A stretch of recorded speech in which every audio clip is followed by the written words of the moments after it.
കഞ്ചാവ് സുരക്ഷിതമാണെന്ന വാദവുമായി കഞ്ചാവ് കേസിലെ പ്രതി. ഹാഷ് ഓയിൽ ബ്ലഡ് ക്യാൻസറിന്റെ മരുന്ന് ഇപ്പോഴും സാറിന് വേണം അന്വേഷിച്ച് നോക്കും. കോട്ടക്കൽ ആരോഗ്യശാലക്കാർക്കുണ്ടല്ലേ. അതങ്ങനെ കഴിവുള്ള പലരുടെയും കഴിവുകൾ മറ്റുള്ളവർ കാണുന്നില്ലല്ലോ. ഉദാഹരണത്തിന് എന്റെ കഴിവ് സാറിന്റെ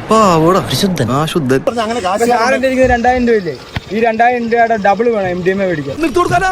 നുള്ളിപ്പറക്കിയാലും 2000 രൂപ ഉണ്ടാവും. ഞാൻ മനസ്സിലാക്കിയിടത്തോളം ഇവൻ നേരും നിറവുള്ളവനാ.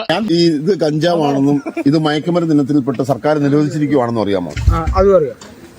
അത് എന്ന് നിരോധിച്ച്, ആര് നിരോധിച്ച്, കേരളത്തിലെപ്പം നിരോധിച്ചെന്ന് എല്ലാം അറിയാം. ഇവനാള് മോശമില്ലല്ലോ, ഇവന് തന്നെയാ പരിപാടി. മദ്യം വ്യഭിചാരം ചൂതാട്ടം തെറ്റാണ്. മദ്യം വ്യഭിചാരം ചൂതാട്ടം. അപ്പൊ ഈ മയക്കുമരുന്നിന് കുഴപ്പമില്ലേ? മയക്കുമരുന്ന് ഇത് പെടുത്തിയതല്ലേ രാജീവ് ഗാന്ധി സർക്കാർ 1985 ഇറക്കിയത്. അത് വലിയൊരു പോയിന്റ് അല്ലടോ. ശബരിമല അയ്യപ്പനുണ്ട്. എന്തൊക്കെയാണോ ഈ പറയണത്? ഞാൻ ആ സത്യം നിങ്ങളോട് തുറന്നു പറയുകയാണ്. ഹാഷ് ഓയിൽ ബ്ലഡ് ക്യാൻസറിന്റെ മരുന്ന് ഇപ്പോഴും. അത് വേറൊരു വലിയ പോയിന്റ് ആണല്ലോ. ആരും ഒരിക്കലും നിങ്ങൾ ഈ കഞ്ചാവ് കൊടുക്കുന്ന നിങ്ങളുടെ കസ്റ്റമേഴ്സിനെ ഇങ്ങനെ ആക്കി. ഇതിന്റെ പേര് കനാബിന്റെ നീലച്ചടൻ ഒറിജിനൽ പേര്. ഓഹോ, അതൊരു പുതിയ അറിവാണല്ലോ. അത് പറയുമ്പോ ആർക്കും കുറ്റമില്ലല്ലോ. കഞ്ചാവിന്റെ ഇഞ്ച വന്നല്ലേ വിഷയം. ബുദ്ധിമാനായിക്കോ, പക്ഷെ മറ്റുള്ളവർ വേറെ നിങ്ങൾ ഈ ഫോൺ വെച്ചിട്ട് നിങ്ങൾ കസ്റ്റമറെ വിളിച്ചിട്ട് ഇതിന്റെ മെച്ചം എന്ന് പറഞ്ഞു. നാട്ടുകാരെ, നിങ്ങൾ ആരെ പറ്റിക്കാൻ വേണ്ടിട്ടല്ല, ഒരു നല്ല കാര്യത്തിന് വേണ്ടിട്ടാ.